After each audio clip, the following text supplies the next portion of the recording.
بسم اللہ الرحمن الرحیم۔ تنگی، پریشانی، مصیبت، حاجت، فکر اور غم کو دور کرنے کا آسان مجرب وظیفہ۔ بسا اوقات تنگی و پریشانی اپنی بدعمالی کا نتیجہ ہوا کرتی ہے، اس لیے اعمال کی اصلاح پر توجہ کی ضرورت ہے۔ صدقہ خیرات سے بھی مصائب و آلام دور ہوتی ہے۔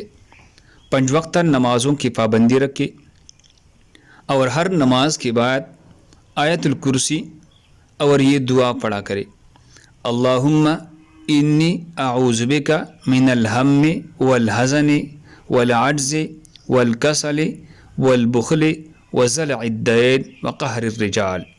اللہم انی اعوذ بک من الہم والحزن والعجز والکسل والبخل وضلع الدین وقہر الرجال۔ سوتے وقت سورہ الم نشرح لک صدرک الی آخر تک 3 مرتبہ اول و آخر 11 مرتبہ درود شریف کے ساتھ پڑھ لیا کرے۔ اللہ ہم سب کو اس پر عمل کرنے کی توفیق عطا فرمائے۔ دوسری مسلمانوں کے فائدے کے لیے آگے ضرور شیئر کرے۔ جزاک اللہ خیر۔